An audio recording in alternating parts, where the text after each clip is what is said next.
Welcome to the Tired Couch Podcast. I'm your host, Mitch. As always, we got Mike. Yo! And today we're here to talk about Dragon Quest VIII.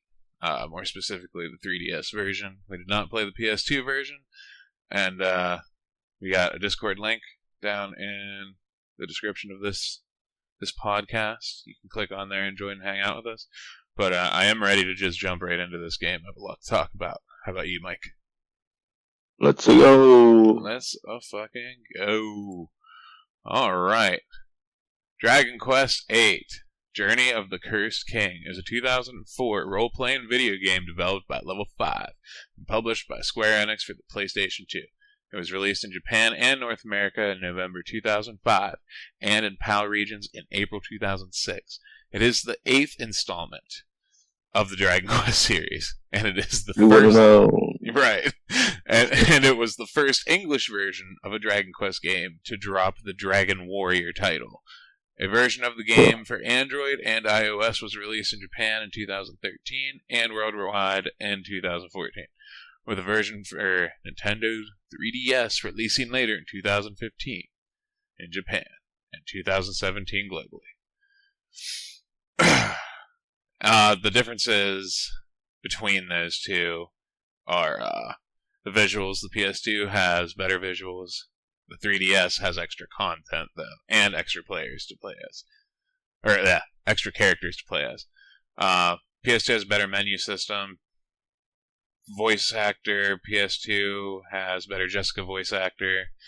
The color scheme, PS2 has a better color scheme with less saturated colors. I don't know how I feel about that personally, because I've seen both. But I don't know. I like the vibrance. Yeah, I like the vibrance of the 3DS colors. But and the 3DS has a new translation, so you get better a lot of things, but you get more things on the 3DS, technically. So those are the differences there. We didn't get a thank you for playing my game. We didn't get that. Dragon Quest VIII uses... What's that? Disappointment. 3 out of 10. Dragon Quest VIII uses cel shading for the characters and scenery, and is the first game in the series to have a fully 3D environments and character models. The game retains most of the series' role-playing game elements, such as turn-based combat and the experience level system. Dragon Quest VIII follows the silent protagonist and his party of allies as they journey towards the goal of defeating the wicked Dalmagus, who cursed the kingdom of Tridane and its people. Dragon Quest VIII was a critical and commercial success, later being released under the Sony Greatest Hits brand. Hell yeah. I remember that. It was like the red tops or whatever. Yeah. Yeah, I never saw this game in stores as a kid, did you? I wouldn't. It wouldn't have stuck out to me. The only one that I remember is the Blue Dragon one or whatever. A lot of people remember that one. I still remember buying Final Fantasy X for the first time, and I literally bought it because the dude had a cool sword. I was like, what's that? Oh. Yeah, so, I don't know, I feel like this one stuck out to me. I was waiting for 10 to come out. Oh, were you? Yeah, because it was like PS2 title launch or some shit. Oh, and nice. I played 8 a lot. Yeah, you totally skipped 9 until we did it for the show when we, kind of first started, right? I never even heard of 9. It was so weird, just how into 8 everybody was around me, and then we didn't talk about 9 or 7, and then we were all hyped about 10 coming out, and I got all the way to the Seymour fight, or the when you're on the beach and you try to kill Sin, and there's that big monster, and then Seymour helps you. Yeah. I got all the way to there without using Spear Shard at all. Okay. What does that do? Yeah. Well, it makes the game, nearly impossible. Well, no, I mean, I didn't know if they scaled with you or not. No, I don't think so. Just, you just get your ass kicked. Okay, gnarly. Why did you do that? Did you just not know it was there? Yeah, I just didn't know. Oh, alright. That's a cool part about this game, though, is your level up system. You always level up and get stats, and you just have a skill point allocation menu. So you just put it in like certain things that you want to progress, and it'll give you a chart of what you get once you get so many points poured into it. So, yeah. Unless it doesn't tell you what it is until you get it, and then look into, was it the magic menu, or you use it in battle, it'll tell you what it does. Yeah, that's not cool. But I've played Dragon Quest before, Mike has not, so I knew what most of my shit was. And I imagine you were just confused as fuck. Oh, what do you mean? Like, whenever you were getting your skills and shit. Oh, no. Well, with the spells, yeah, because they have stupid names. Oh, spells, okay. I thought it was the skills. Well, the skills, it just doesn't tell you what they are, so you don't really know. It's kind of like blind bag of what is good and what isn't good. Yeah, that's true. Yeah. So the whole deal with the whole story on this entire thing is, the plot is, and this is, we gotta sum this up because this game took us both like 80 hours or some shit to beat. So, yeah. We'll just run through a quick synopsis of it. The game begins with the court jester of the kingdom of Trodaine, Dulmagus, stealing an ancient scepter and casting a spell on Trodaine Castle. The spell turns the king, King Trode, into a troll, the princess, Medea, into a horse, and the rest of the castle's inhabitants into plants. The only one left unaffected is the unnamed protagonist, a Trodaine guard, which is you. Fun thing, during the advertisement of Dragon Quest VIII, everybody just called the main character 8. I don't know why. So. Yeah, King Dude gets turned into a little midget Piccolo, and he runs like Naruto. Yeah. Oh, yeah. The Naruto run always catches me off guard. Yeah, it's just, I don't know even why. Like, did Dragon Quest invent this, or did Naruto? Who knows? The world may never know. I mean, it's Akira Toriyama drawing the shit, so who knows? Yeah. The guard, King Trode, and Princess Medea set out on a quest to track down Dulmagus and break the spell. They are joined by Yangus, a bandit whose hero... Dude, I just thought about something. Hold on. A bandit whose life the hero saves from a collapsing bridge. Jessica, a mage seeking to avenge her brother, and Angelo, a Templar knight with a penchant for flirting and gambling. Tracking Dulmagus' murderous path, the party journeys west across the ocean. Eventually, the group hunts down Dulmagus and kills him, but Dulmagus' death fails to break the spell. Jessica claims Dulmagus' scepter and soon after disappears. There's nothing about soon. That's like what, halfway or a third through the game? That's probably like a third. Yeah. I think it doesn't make too much of a difference, but I think I would have had an easier time if Angelo had stabs. I wouldn't when I grinded, though. Because I used fisticuffs with Angelo, and he has a high crit hit rate, and that helped me out a lot with certain things. And his, I forget what the first one's called. It's like Crescent Moon, maybe? Because, whenever you fully upgrade his ability, it gets replaced with, something else.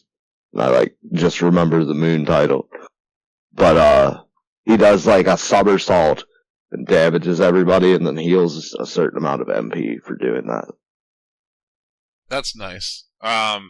You said it's the final one in the skill tree? Yeah. For which one? For Angela, for fisticuffs. Oh, fisticuffs. Okay. Yeah, that's pretty fucking sick. Since we're talking about these characters, and we haven't talked about these characters, here's a little bit about them. Dragon Quest VIII focuses on 4 main characters, each joining the battle party early in the game. The main protagonist of the game, an 18-year-old royal guard of Trodan, and the only person present in the castle during trying to escape Domegus' wrath. He's a silent hero and named by the player. That's your character. He is the most balanced part. What's your name, yours?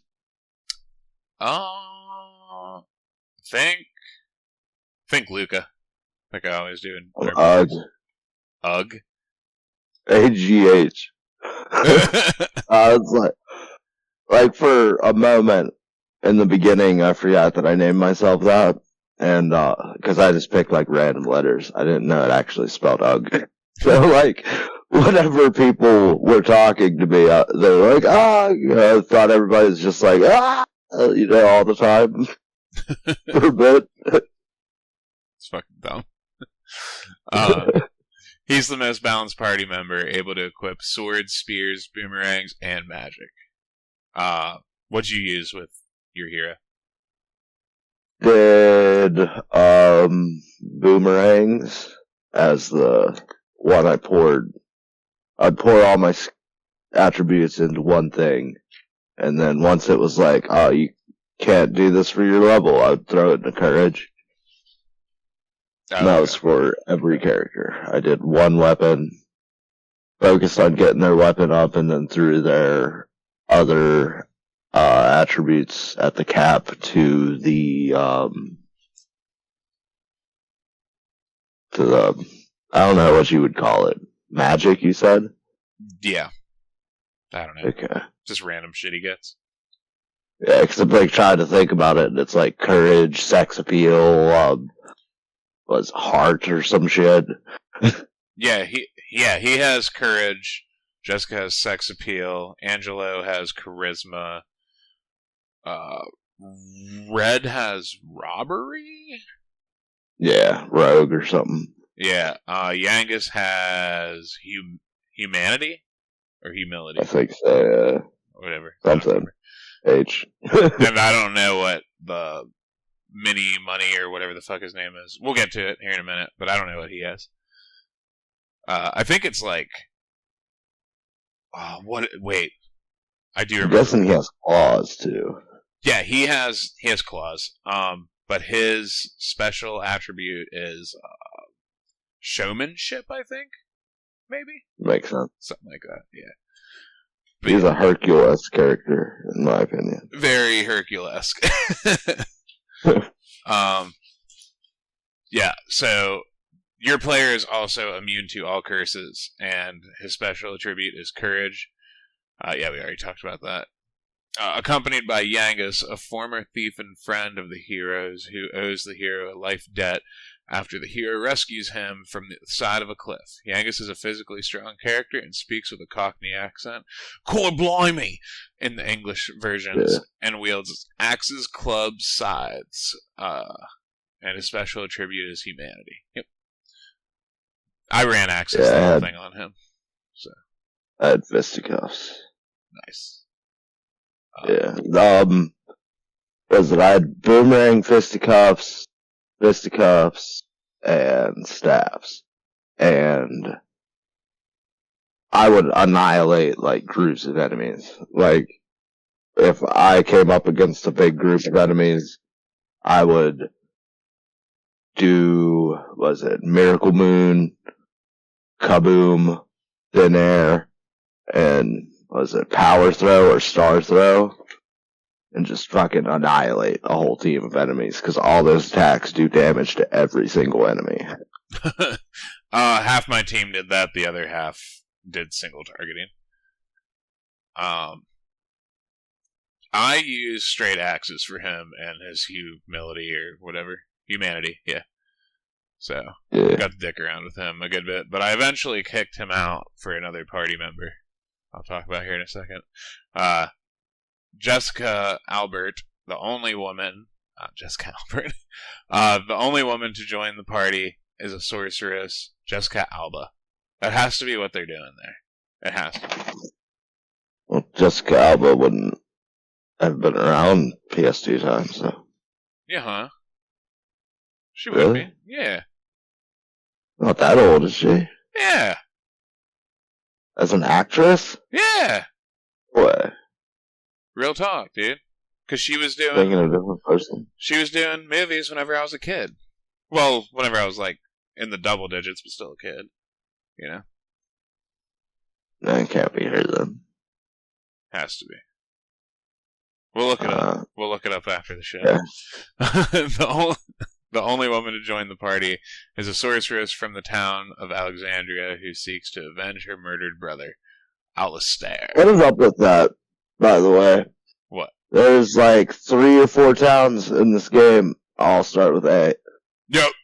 I remember telling you that. I was like, bro, sometimes it gets so confusing.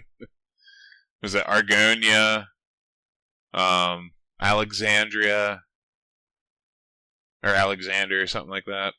Argonia. Argonia? It's yeah, something like that. Yeah, it was dumb. And then there was some other weird one. But yeah, that happens all the fucking time. She uses magic but can also equip whips and knives, and she can stun enemies with her special attribute sex appeal skills. I used whips and staves the entire time for her, and she does badass magic. You'll get like an upgrade later in the game too. We got Alexandria, Ascanthia, yeah, that one. Argonia. Are you on the game right now? What the fuck are you doing? But I will find a save after beating the game. Don't worry about it. I used whips and staves. What did you end up using? Knives or? For Jessica, I just used staves. Oh, okay. Yeah. She does like puff and weird sexual acts and like shoots shit out of her tits and stuff. Like a heart will shoot out of her. Hip bounce. Yeah, hip bounce. Or hip drop or whatever it is. Yeah, that's what it is. Yeah, she has like some strong ones in there. What was the last thing that she learned? It was like, oh shit, some kind of like party thing where she like group heals 70, 80 health. Oh, yeah, I remember that. I used that a couple of times towards the end. That shit was pretty badass. Yeah. She's a really good character. She's also the only character who can change her appearance in battle through various costumes, with the exemption of... yeah, I was going to mention that. Yeah, with the exemption of one costume for the hero. Angelo is a womanizing noble who was raised in a monastery following both his parents' deaths by a plague. He is a member of the Knights Templar and decides to battle against Olmegus when the villains set fire to his abbey and kills the abbot. In battle, he can use both magic and physical attacks effectively and has the most healing spells. He can wield swords, bows, or staves. His special attribute is charisma. I ran swords and bows and ended the game with bows, and he has badass healing magic because he comes like already has fucking multi-heal, and multi-heal is fucking amazing. So I wish I would have used staffs with him, but I used fisticuffs and charisma. Yeah, I did use a shitload of charisma too. Yeah, I usually focused on like 3 things per person. I only did 2. I did the one weapon and their magic thing. What level did you end up beating the game with? Do you remember? What is it? Like, Hero was my highest, and he was like 44. Okay. I ended at like 51 or 52. Oh, really? Yeah. No wonder I was on a hard time. Yeah, I was fucking... Right before I went to the final area, I went to Slime Island for the little mini grind. Because I was trying Fuck that place, dude. What? That is like borderline one of my worst grinding experiences ever. I hate that place. I hate the fucking metal slimes. Find another fucking way to grind. Like, I don't know. Like, if it made it so the slimes didn't immediately run away from you, like, half the fucking time, wasting your time and watching your party, like, throw a little celebration. It's like, yeah, you're celebrating. The enemy fucking ran away, you dickheads. It pisses me off so much, dude. You like, oh, I encountered a king fucking metal slime immediately just runs away. Yeah, I love it. I just turn I everybody. encountered 8 liquid metal slimes. They give you 10,000 apiece. You're like practically drooling. Half of them run away the first turn. Yeah, you'll always get like 2 or 3 out of them, though. I mean, it's worth it. Maybe. Like, I got like 1 most of the time. You can gear your party to hunt metal slimes, which is like the best thing for grinding in Dragon Quest games. So, yeah, you have to be like fast, like way faster than them, so you can go first and all this shit. It's annoying. So, yeah. But I had I would gear mine too, because they have like special skills like metal slash and like metal something that are that are like specially for killing metal slimes. Did you kill a king one? Yeah, few of them. Oh, I killed one. Yeah, it's pretty sick. I had to pray that. What was it? The only advice I seen online was like use accelerate, and so I did that a few times, and then like the boomerang's kind of good because it does like 1 damage to at least half the slimes, and then was it Angelo has a high crit rate, so he would pull off killing some slimes. Because whenever you crit, instead of just doing 1 damage, you do your like normal crit damage. Yeah.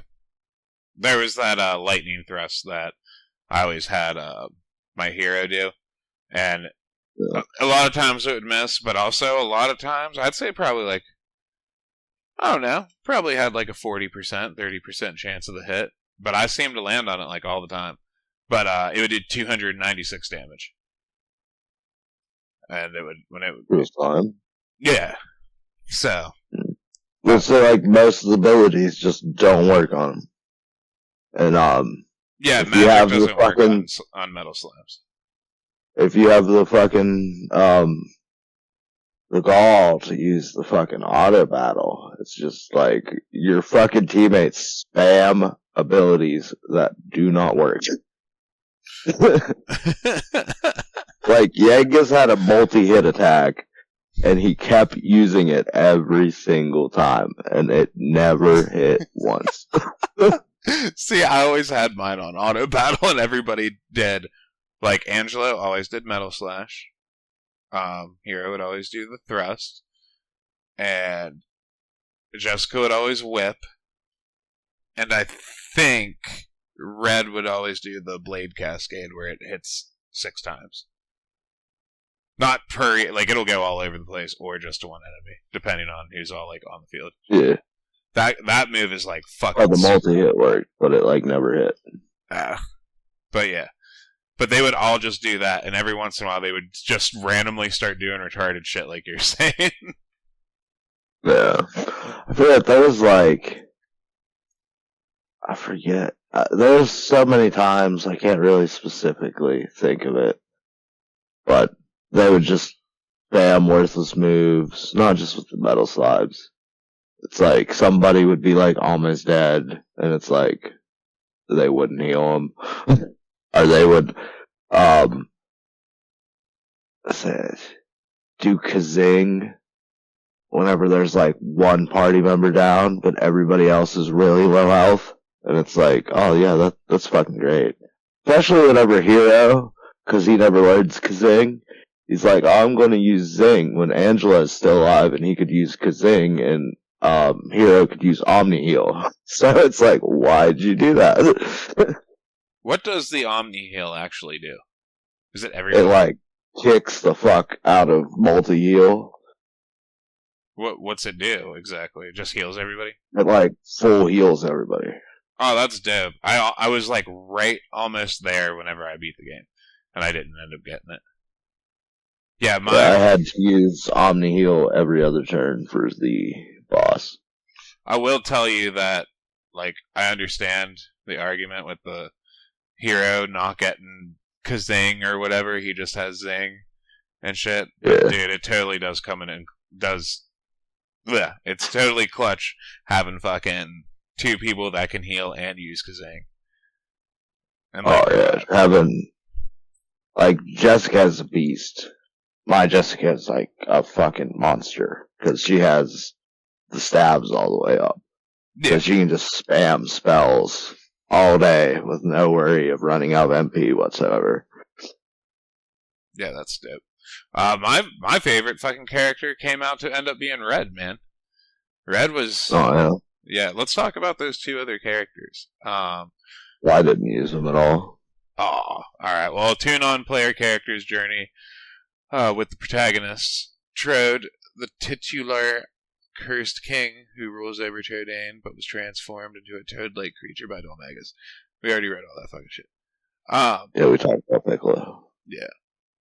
Well, it doesn't say on this list exactly. So anyway, there's this cool rogue chick named Red, and she does knives, but she can also Like a legendary thief. yeah. But you know what's really cool? There is a skill in her knives that lets her wield a sword, so she can be a strong, fast character at the same time, and still use the knife abilities. Jessica has that ability as well in her level up For what? for knives. I did not fucking know that. That's crazy. Yeah, she gets like assassin strike and all kinds of shit. I See, don't. like, Go on, sorry. I kind of want to play with knives or replay the game and have Hero use spears, Yangus use axes, and then I wanted Jessica to use knives and Angela to use stabs, but like having Jessica use stabs is just so OP, in my opinion. Bow is fucking gnarly. On Angelo, the bow is fucking insane, dude. Like, it gets crazy. I thought it was going to be weak, like, you know, most games. And I don't know, that's another thing. Like, every time I play a Dragon Quest game and I can use a whip, somebody can use a whip, they're getting a fucking whip. I want it to fucking be so good, but it never fucking is, and it pisses me off. Man, that's like, what is that? The Blood Whip or some shit from Elden Ring. I like had to fight this, one of those like spectral ghost things, you know what I mean? Yeah. They're like Yeah. player characters, but not really. And you have to kill him twice to get 2 blood whips. And I was like, yeah, I'm gonna duel these badass. And it's like, no, these are actually pretty hard to use. Yeah, what's his name? David was showing me using whips one time, and like, he's so good at them. He's like, dude, the whips are so fun to use, but they're so limited. So, yeah. Because I always want to use, like, whips and fucking twin blades and shit in games like that. But fucking everything's just never as good as, like, a sword. Like, there's never, like, a good whip. Like there's never a good build for something obscure, usually. Or it has one build, and it's just, like, extreme damage, but basically turns you into a glass cannon or some shit. I did, like, a bunch of builds with Elden Ring, though. Did you, like... Yeah, but how many did you actually like? You know what I mean? Like, how many were good? Like, what was your favorite build? I like claws, but they're, like, the reach is so limited with them that you can get fucked pretty easily. Yeah, I wondered how you played against all those bosses like that. Yeah, it's hard. It's basically like you dodge all the fucking time, and then once they get close to you, just attack forever because you have the longest combo.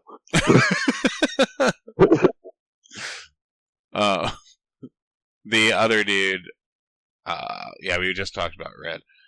I can't find that dude's name. Oh, Marcelo, I think? No. That's one of the bad dudes in the game. Seen his name started with an M and just called him Murray. Yeah, it's like, I think it's like Minya or Minnie. I don't know. It's fucking weird. Maybe that is what the notes that he gives you say. What do they say? Like Minnie's list or whatever. Yeah. Collect monsters. Anyway, yeah, I didn't use him, so, but I read he was pretty good. So. Oh, he's claws. It's like my favorite thing in all games. Right. You get him. You will get red in the story just by playing the game towards the end of the game. Sorry, my chair's squeaky as fuck. And the mini dude, he runs the monster arena, and I love when Dragon Quest games do this because they do it multiple times. They do the monster arena, so you gotta go out and capture monsters, and then have a shitty Pokemon battle with your monsters. And they all. I'm not a fan of the to rank up. You have to fight 3 battles in a row. It's like, you know what I mean? You had to fight 3 battles in a row. Yeah, you have to do 3 battles in a row to get a rank. Oh, okay. Like to win that competition, you mean? Yeah. Oh, okay. In the other monster arenas and like Final Fantasy X-2, I think it's just different battles. You know, you're healed and fully ready for each battle. Oh, okay. I got what you're saying. Yeah, it's always a little contest for it. You always got to do it multiple times. But I fucking love doing that shit. I just got done doing that. I have no idea why. That's why I brought up those manager games. There's like sport manager games where you just like have an NPC that is the actual athlete, and then you tell them what to do to train, and then you coach them through doing actual shit. And it's like, because that's basically what you're doing with that, you know? Shut up. Nuh-uh. I don't know why it's so much fun. But. Yeah, but dude, don't fucking get it. Don't get it all fucking twisted, dude. Like, I'm not even trying that hard. Okay. I'm just grabbing monsters and fighting them. I'm training these fuckers. But they all have stat points. There's a shitload of fucking different monsters. And they're all just scattered. Yeah. And they'll have a fucking, like, little symbol above their head. And you only, like, are able to capture them and shit once you start this side quest. So, like, because, like, you'll run into them before you ever see this place. So. Yeah. But, yeah. And, like, how it goes in the beginning, I forget when it stops doing this. Probably around the Monster Arena time. But those monsters, like, are actually particularly strong in the areas they're in. So, like, you think that's a trend, but that is not a trend. After you get to the Monster Arena, the monsters, what are they called? Notable monsters or some shit? Yeah. They become very pathetic and below even the monsters that are around them. Is it that, or is it the fact that you're already at that point in the game where you're just stronger than fuck? Nah, I'm saying, like, the monsters around them in the areas they spawn are stronger than them. Huh. Weird. Like, well, it's just like the majority of them. There's like this skeleton dude you can get on the zombie island thing with the big pink tree. And it's just basically the same as the other skeleton dudes there. And then there's like the desert. There's this flame dude. I think there's 2 in the desert. And there's a flame dude that's pretty good. But the other one's like worthless because it's like weaker than the monsters around it as well. I had fucking these like armored. I had an armored dude with like 5 or 6 hands with swords in them. Like a Cyclops. Yeah. I had a colossal statue. Yeah, but did you follow the guide? To find those ones, yeah. Yeah. Yeah, okay. Because I wanted to get through that so we could finish the fucking game. I didn't realize that I was going to finish like that, though. Jeez. Normal encounters with those monsters that you'll get just through traveling, they're relatively worthless. And there's like, if you beat 30 of, like, this tree, then you get, like, the special tree that you get to fight and capture. And that's, like, a theme throughout the game. There's certain monsters do that. Yeah, see, I never fucked with any of that shit. I did catch more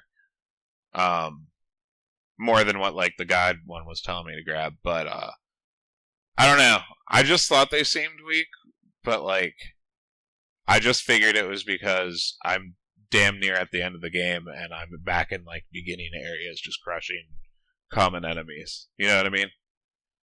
Yeah. I just thought that's what it was. I didn't realize there was like a significance to the weakness. Yeah, dude, and they put out some fucking enemies in some wild ass spots. Like some wild ass spots. like spots you would have never found unless you did it on accident. In the very first town you start in, right above it, there's, I think his name's Hackzilla. He's one of those dinosaurs with the big axes. If you can catch him like super early, and he can pretty much carry you all the way. Yeah, but you said like, oh, you got him. Yeah, I've had him. Yeah, he was. He was one of my first like main team guys. Nice. You said that you could get relatively high with just the starting team, didn't you? Yeah. Yeah, you could cut right through there.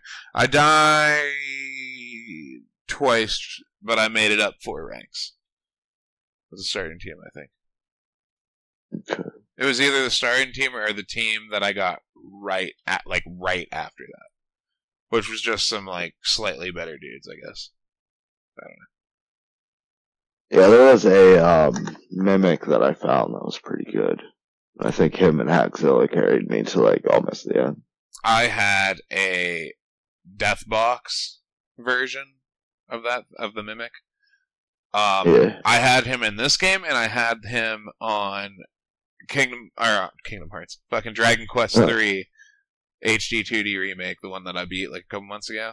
I had one on my team forever. And the same thing with this. I guess that's just like a badass enemy they keep putting in the game. So it's pretty. What'd you name your team? Oh, dude, the Aurochs. Oh God, what are they called? The Besaid Aurochs or something? Yeah. Or is that different? Okay. Yeah, Besaid Aurochs. I was like, I don't know team names. Here you go. Well, I'm an adult, and I name mine shit. And the other one balls. Nice.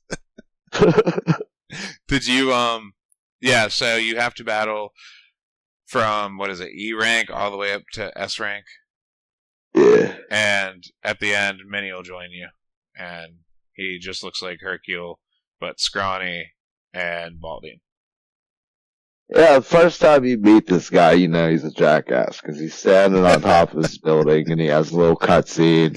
You walk all the way up there to talk to him, he does a backflip off the building, so now you have to walk off the building, all the way around it, and back into the door for no fucking reason. As soon as you meet him, you know he's a jackass. You sound like a fucking 60-year-old dude. That's so fucking funny. It's true, man.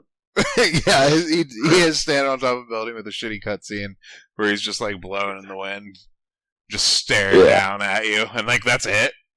And basically the game doesn't tell you, but you just go around back and walk up the stairs and just talk to him. Yeah. It's weird. Yeah, but he's hilarious. Isn't he like Scottish or some shit? I don't know. I just whenever he gets like real into what he's saying, there's like flames pop up behind him and shit. Yeah. Fuck, I'm trying to think. I thought somebody was like super Scottish in this game. But anyway, back to There's that fortune teller that also looked like Hercule. Yeah. And like a you hippie. think he's gonna be important, and then he's just not, and then you see him like in a cutscene around the end of the game. Yeah. What was his fucking name? Kardashina or some shit? The fortune teller? I have no idea. I know I met a fortune teller, and they were like, "You were on a great journey.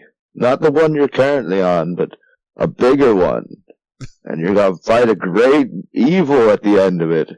And it's like, I know that. And they're like, "Well, it was free. What did you expect?" I love it. It has like Paper Mario humor. Um. Anyway, Jessica claims Dolmagus' scepter and soon after disappears. Yeah, everybody wakes up in the hotel, or whatever the fuck it is. I think it's a hotel. And they're like, Jessica's gone! And Jessica runs away, and you're like, oh shit. Jessica later returns possessed by the staff and battles the remaining party members in an attempt to murder a young man. After the party releases Jessica from her possession, Jessica tells them that the scepter contains the spirit of Rapthorn, the Lord of Darkness, who was imprisoned in the scepter long ago by 7 sages. He seeks to escape from his prison by killing the descendants of the sages.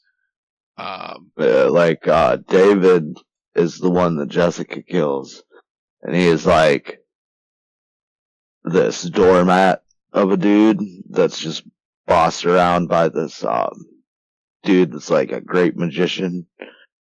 And like how it's set up is like you think that the magician's the actual like descendant, but it's David all along. And what is it? You beat Jessica to stop David from dying, and the dog, which like the dude bullies David to take care of the dog, and then the dog's mean to him too. And the dog's like the most evil looking thing in the world. And it finds the staff, and then it transforms. And by the way, that dog's name is Sir Leopold. Yeah. And what do you think about the magician guy? Dude, there's a lot of fucking thoughts that I have. What was that one, Prince Charmless? Yeah. Like, forget how it's spelled, but it's like everybody mispronounces it. Yeah, it's like the name puns are like never fucking ending, really, with the Dragon Quest series. It's the Japanese thing. Well, even just like the Dragon Quest thing, because like look at the spells: zoom, zing, kafuddle, zap, fucking yeah, and like, oh, you found a bear spider, and it's literally a bear and a spider put together. And like it's just that's what Dragon Quest is nothing but fucking dumb puns and like stupid obvious jokes. I don't know. Like Kardashian, the Indian, they made the fucking fortune teller Indian and make him look like Hercule. Yeah. Yeah. I love that shit. It's hilarious. Anyway. Oh, it's like in anime and shit. Like, especially the one we're covering currently. They use, like, puns all the time. It's just they don't translate properly, so we get, like, weird things that they say because they're trying to make a pun and translate it, but it doesn't work. Yeah. Fucking wild. She proceeds to speculate that it is Rapthorn and not Dalmagus who maintains the curse on Trodain. Therefore, Rapthorn must be defeated if the curse is to be broken. When Jessica explained this, the scepter takes control of a magician's dog, Sir Leopold, and kills the magician's assistant, who is one of the descendants of the sages. The party attempts to seek out and defend the remaining descendants, but Leopold manages to murder another descendant of the sages. Eventually, the scepter comes into possession of Marcello, Angelo's power-hungry half-brother. Yeah, you have, like, an evil brother. Well, fucking Angelo does, and he's like, he's just evil as soon as you see him in the game, like, you just know he is. But, yeah, part of the summary skipped over there was, you go to, like, this ice place, and there's, like, this, first, before you go there, you have to go to this tower, and it's just a maze, and dude at the top is like, even an amateur can do this. That must mean I'm slipping. Like, did you enjoy that maze? no. I hated every second of it. Yeah, I was pretty pissed off a few times. Like, and I got clear to the end of it, except for the last 2 fucking, like, little puzzle things, without, like, looking up anything. I was, like, just running through the motherfucker. And then I got stuck, dude. Dude, I was stuck in there for fucking, like, 2 hours. I was so mad. And all I had to do was the dumbest fucking thing, which was push a pedestal off a ledge, and I didn't realize it. Yeah. Yeah, I remember that part. Yeah, shit pissed me the fuck off. But yeah, you just... There was... It's terrible. There was, I don't know, like... Oh, okay. Now I remember, sorry. There was... Whenever you pull the statues, if you don't put the animal directly backwards or whatever, the statue will slightly move in that direction, so you can get stuck on walls. That was a fun oversight. I didn't have that happen to me. That sucks. There was like it only happened a few times because I noticed that happened. It was like, I'm not locked in on the grid. I'm usually very aware of that because of handheld Zelda games and Pokemon. Yeah. Man, I can't wait to be playing some Super Mystery Dungeon. I've been into it. Anyway, when Jessica explains this... What? Wait 1 second, sorry. There's a little more, with the other air. It was like, there's this dude in a cave, and you have to give him, like, some spice shit that this old lady gives you, and he, like, gets out, like, saves him from death somehow, and he turns all red. Oh, yeah, that was her son or whatever, yeah. Yeah, Leopold's somehow commanding a bunch of hellhounds, and they have, like, red eyes. They're waiting outside for you to come out.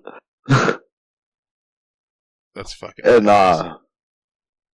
yeah, whenever you fight Leopold, it's, like, kind of a pathetic fight. Well, not, like, him, but he, like, makes you fight those dogs, and it's like, okay, I'm gonna one turn kill all these dogs. Exactly, yeah, they all just fucking drop.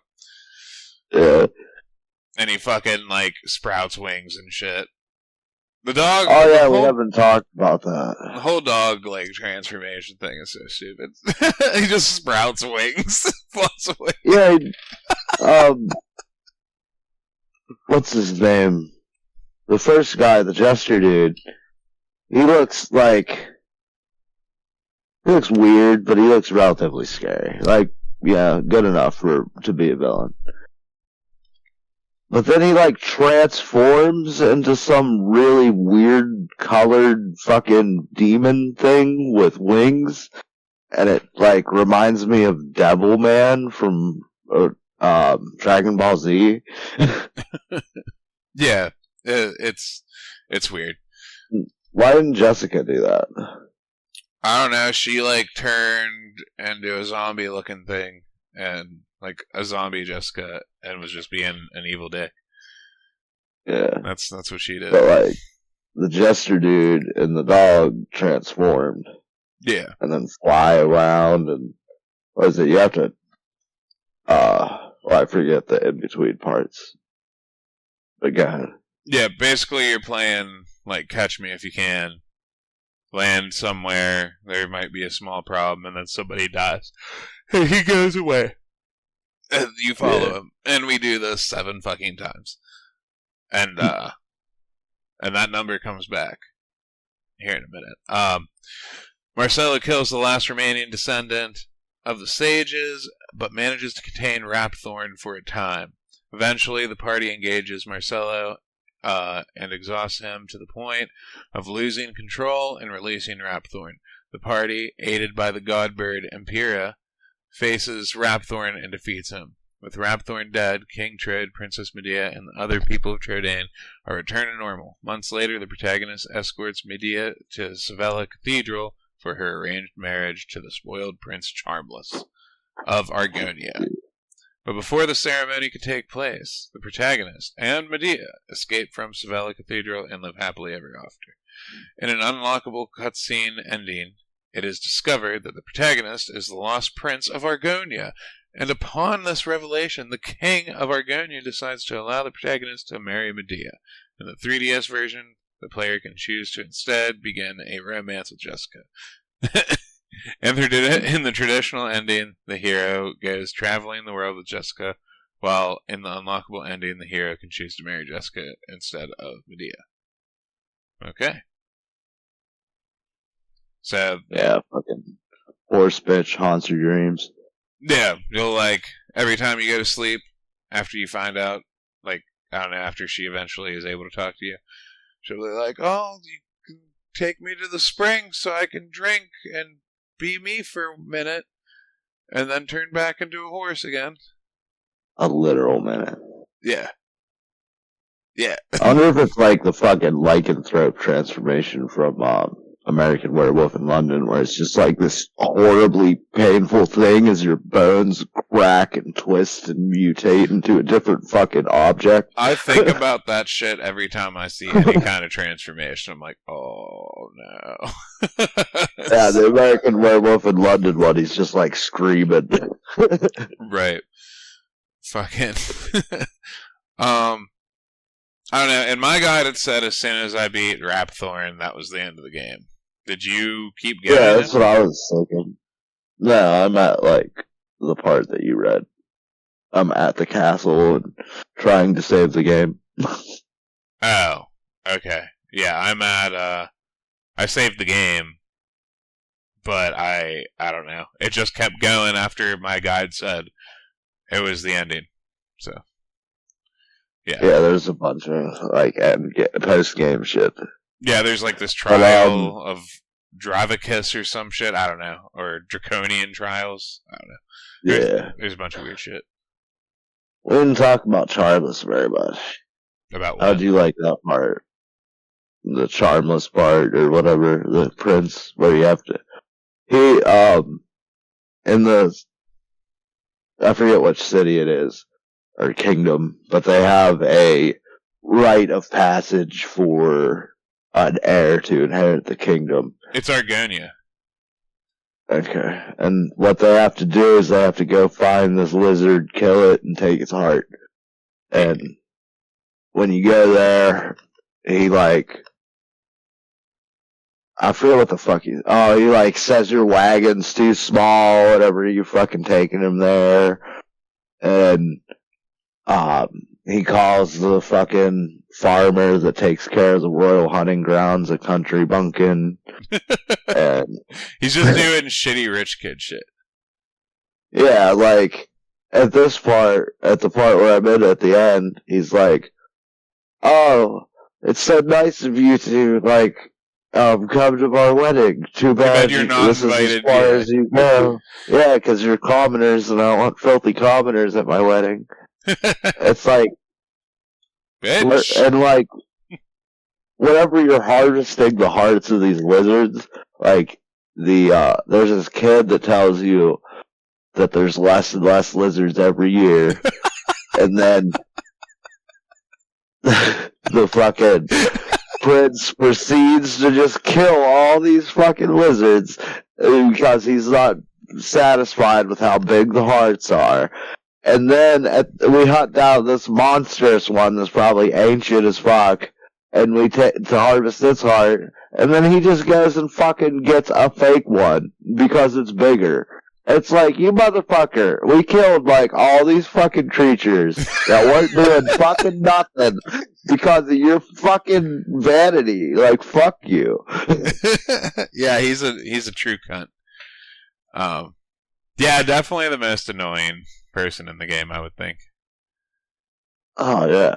Like, you're fucking just save the world. Save the world, man. Yeah, what the fuck? The hatred. There's a lot of interesting characters besides Prince Charmless, though. The fucking... You have the drunkard, Kardashina, or whatever the fuck his name is, that fortune teller at the beginning. The monster you fight to find his fucking glass ball. Like that sea monster dude that comes out of the fucking waterfall. Like, I don't know. I don't think I did that. Yeah. Okay, the beginning, yeah. Yeah, where the monster just comes out and he's like, "Ah, no, you like, can't you have drop anything." This ball. Yeah. Yeah, there's... Yeah, you got it. Yeah. Oh, there's just tons of fun characters in the game, that's all. Yeah, like somebody threw a crystal ball down into this cave somehow. and hit the boss in the head. So he's like, "Is this your ball?" And you're like, "Yeah." So he's like, "Ah, kill you." Yeah, that's pretty much what it was. I'll kill you. Word for word, bro. Yeah, the fucking monsters, they, like the monsters that you catch for your monster arena and shit like that, they also do have typings and interesting names. Like Yu-Gi-Oh typings, where they're like, "Oh, these are beast men" and shit like that. Yeah, I thought that was pretty cool. And I'm pretty sure they say stuff to you too, don't they? When you go to catch them. I don't know. They just was it honor that you beat them, and they're like, "Oh, join me," or "Can I join you?" And if you tell them no, they like, it says they slink away in shame. I know what I'm thinking of. 3HD 2D. They talk to you. I was gonna say, because there's like, even the monsters have their own little charm and shit, dialogue, but never mind. Yeah. I don't know. Marcelo, before you fight Marcelo or whatever, whenever the last heir's getting killed, you get thrown in jail because you get scapegoated as the killers whenever Angela's brother's the actual killer. Yeah. Yeah. And then he picks up the staff. He's able to fight it off somehow.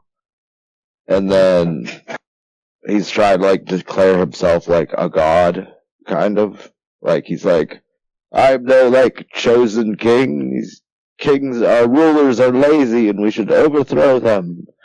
And then he sees you in the crowd and he's like, "Starting with them," or some shit.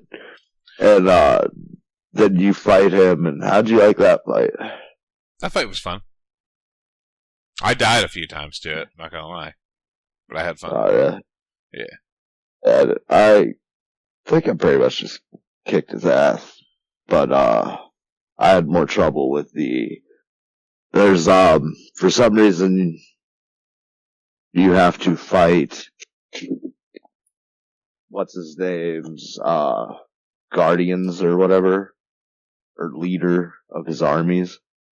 He's like this big centaur dude. It's like all green and cool looking.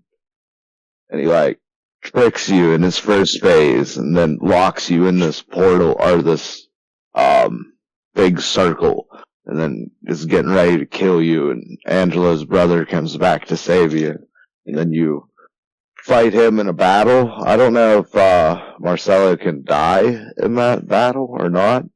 He seemed pretty good to me. Yeah, he was good. He had a lot of cool ass attacks too. Yeah, I died the first time I fought that demon. I died to him too, yeah. Yeah, when you go back, you don't have to do the first phase. I think I remember that happening as well. Yeah. Yeah. And then after you beat all that shit, you have to go back to every single place where somebody died, one of the descendants died, and find an orb that's in the place there. They're exactly where they died at. Every one of them. You don't have to do that yet, actually. You have to fight a fortress in a castle. And that's when you see this great evil's true form. And whenever you walk in there, you just see this big glowing heart, and you're like, "What the fuck is that?" And then you get close to it and realize it has a head. Yeah.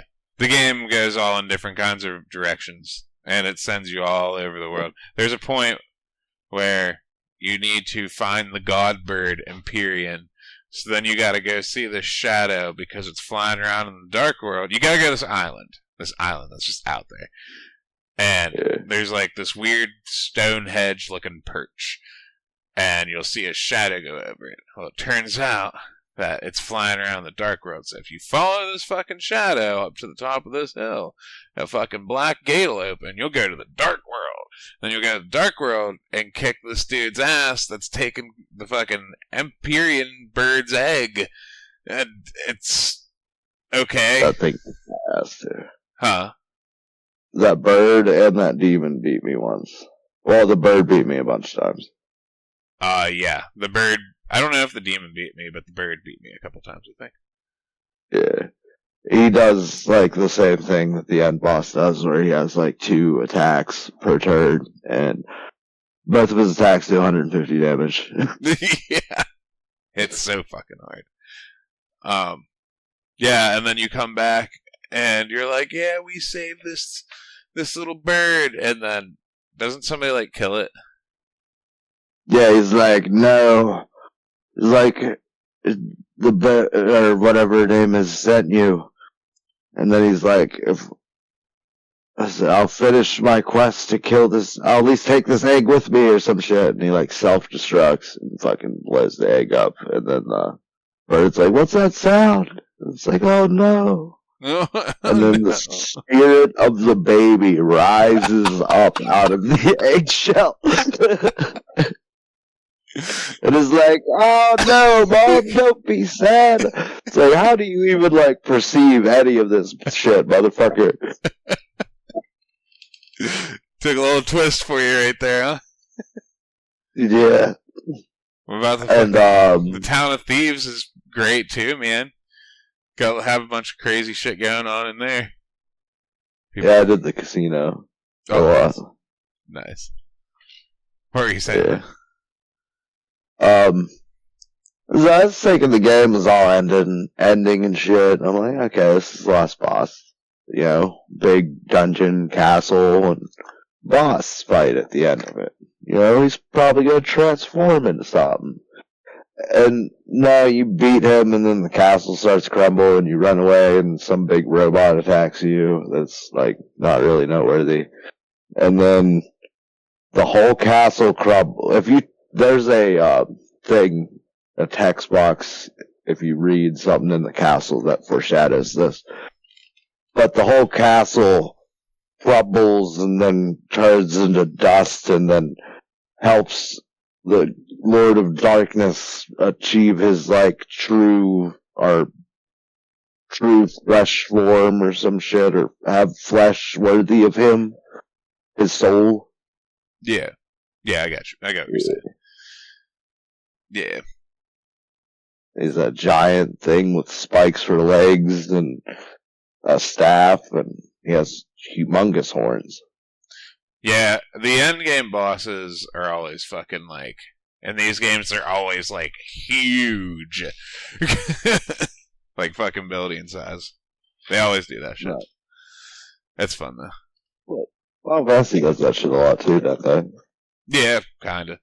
For the most part. I was like, yeah, because Sephiroth is just a dude when you fight him at the beginning, but he like mutates into some giant like creature, right? Kinda. Or am I wrong? Yeah. Hold on. Yeah. He gets something, I think. Pretty sure. His angel wings come out or some shit. I don't know. Yeah, it was like one angel wing. Yeah. So how'd you like the game? How did you like your 80 hours spent?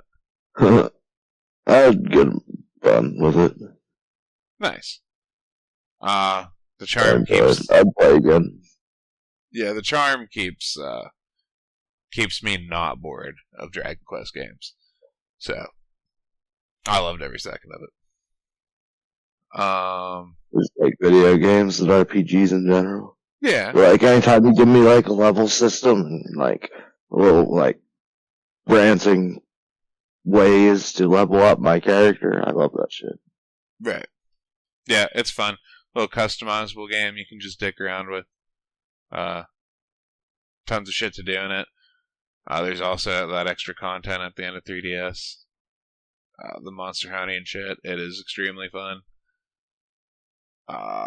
There's mini medals to collect, and you visit this girl on this island, and she gives you awards or rewards for bringing her more and more medals. What else? I had trouble with the guide. The guide was very sporadic with how the story beats go, and it seemed more intent on telling you exactly how to get absolutely everything from every fucking town that you go to. Yeah. There was a lot of, oh, you're at this point of the game, so this part is accessible, so go here, and then there's another part that's accessible, so you can actually teleport here and then go find more, like, random items that hardly do anything. Yeah. I like the mini medals shit. Most of the time I had enough medals to get something. It was a worthless item to me. Yeah, I didn't have a big problem doing it. I've never found all of them, though, in, like, any Dragon Quest game. What I do really like is... I'm gonna guess that the PS2 didn't have this either. The camera minigame. Oh. Yeah, 3DS has... Yeah, what you get for that? You have a stamp board, and you get so many points for these amount of pictures, and then every time you clear a stamp card, you get a reward. Okay. Yeah, that's how I got that one item that it doubles or tenfolds my experience or whatever for the next 10 battles or some shit. And then I started farming the metal slimes while having that active. Okay. Yeah. I didn't even know what it did, dude. I was just in my inventory right when I found, like, the spawn thing. And I was like, I think I need magic or healing or some shit. And then I saw that. I was like, this is like the most perfect fucking time for this to exist. So, yeah, I gained like fucking 10 levels in Castle Trodaine. Just running back and forth, hitting metal slabs. It's pretty sick. Yeah, there's, whenever things go off camera, they despawn, so you can, wherever metal slimes, if you see a metal slime spawn, just spin the camera around, essentially. If you're too close to enemies, they won't despawn, or if they notice you and, like, run away, which, thank God, because the metal slabs will run immediately towards the corner of your screen and try to run around you. Yeah, you gotta fucking sprint in a circle as fast as you can. Yeah. Yeah, I did that for so long, man. I loved it. I actually hated it, but I loved catching them, because fuck those things. You can sneak up behind them, and they'll only run from you for a certain amount of time, and then they'll stop. Just stand still. And sneak up behind them, yeah. Yeah. Metal slimes are fun. Fuck them.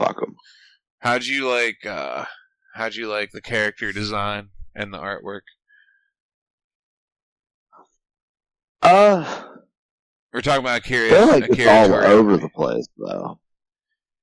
Well, I like it, but I feel like it's all over the place. Like, Yangus doesn't look like he's from this game at all. I forgot you said that before. Yeah. Like, if you just showed me a picture of Yangus and then showed me the rest of the game, I wouldn't make the connection. Yeah, I don't know. And there's a few things like that. Like, because you know, it's, oh, fucking yawn. Just because you know that it's Akira Toriyama, you look at it and you can see that it's like Dragon Ball-esque. Yeah. But I'll be honest, looking at it, does not scream Dragon Ball to me like all the other Dragon Quest games I've played do. Well, Angelo looks like Trunks with a ponytail. Yeah. And there's like a few villagers that look like Trunks. Everyone is Trunks.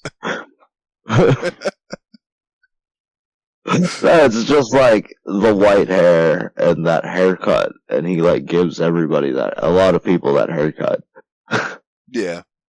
I think he's just tired of drawing all the hair. It's like, I use all my hair time up in doing Super Saiyan hair and Goku hair. Everybody else is Trunks. Everybody gets this shitty bowl cut. And it's white. That way I have to fucking color it. It's fine. Yeah. That'd be hilarious if that's what that was. Well, I heard that the animators for the Cell Saga were like super pissed off about that. because Cell has black spots on him that are all different sizes and shapes. Yeah. So they have to be in the exact same spots that they're supposed to be all the time, and the fucking animators are like, "What the fuck, dude?" that I think really that's why Cell had so many transformations. Yeah, that's funny. Also, there are plenty of people in this game that have fair-colored skin that have Mr. Popo lips. So don't fucking tell me that that's a racist fucking depiction anymore. How do you like... That's just how the motherfucker draws genies. Get over it. This is your first Dragon Quest game. How do you like the best NPCs in the game? You know which ones I'm talking about. Just take a guess which ones they are. The Monster Village? No, bro. Well, yeah, they're fucking funny. Their voice acting's like hilarious. The fucking dudes with the BDSM bull mask zip thing. All the shirtless guys, they're all big and muscular. Yeah, they're like all over the place. Yeah. I don't understand it, dude. I don't get it. Those are in every fucking Dragon Quest game. Every one of them. I don't know why you'd wear a helmet but no shirt. I don't know, bro. They're always just super weird, too. They always play great characters, though. Well, they're like random, though. Like, there's one in the jail. There's one that helps you, like, get on the ship, or is, like, the runner of the ship or whatever. And then there's the one that's in the thief village that's just, like, passed out in the middle of the street. And if you fucking... What is it? You have to, like, give him money the first time, and then he respects you, and then in the daytime he's doing Tai Chi. Yeah, they're not good or bad dudes. They're just used like any other fucking character, which is just hilarious to me. It's like... And then, like, Yangus has, like, a weird animation whenever the king scares him that he does. Who does? Yangus. Oh, that the little weird animation. me. Yeah, and he like jumps out of the way and like curls his hands up. Yeah, and the way it goes on the screen, it looks kind of like he's popping up like out of a manga comic book or something. Yeah. I think that's really cool. Yeah. Yeah, man, I don't know. Now that I think about it, I'm just like, well, everybody's Trunks, so we gotta lighten up this game. Let's put, I know, Brawly's body with this, like, bull sock over their head. and you know what? No, it looks pretty evil. Yeah. No, these are all just normal people. They're just out there with everybody else. Like, that's just great. I don't know. I was just thinking that, was it the second in command priest dude's still in that jail? And that fucking fence, or the elevator that lowers him into the jail broke. So they're like stuck there. I'm gonna go check out what they're doing. Probably all dead. Starved to death. There's a lot of death in this game, too.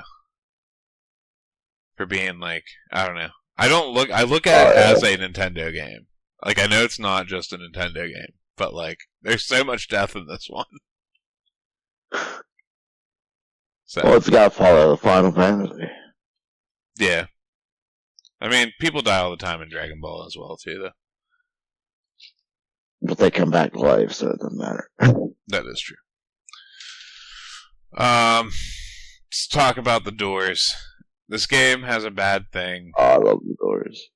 This game likes to paint the doors onto the fucking wall. So, a lot of times, it's hard to fucking leave places that have doors. So, there's that. That's the only problem with like environment and graphics and shit I really have. Is just like that dumb thing. Like they just paint the door on the fucking wall. Like there's nothing like coming out of it, and you're like fucking with the camera. Where the fuck's the door, bro? You know. I get that. I had more. It's more like the boxes. Like sometimes like some characters, like it's not working with Jessica right now. But if you get like too close to them, the speech bubble for them will not pop up. And that is a problem I had with the doors. Yeah. Yeah, you have to be like right up against it. Yeah. There's something else I was thinking about, but I forget. Did I you? know in the dungeon thing, there's this dude there's like this puddle of water, and he's like, that's my water, don't touch that water, you're new, get out of here. Yeah, the prisoner dude. Yeah. Yeah, he's fun. And then you find him sick later on. Yeah. Then you jump the dudes. Yeah. Music, how'd you like about that? How'd you like it? I actually didn't listen to it. Oh man. Bro, you didn't get to hear that glorious fucking Dragon Quest song for the first time? That dun dun dun dun dun dun dun. You didn't get to fucking hear that, dude? Nah.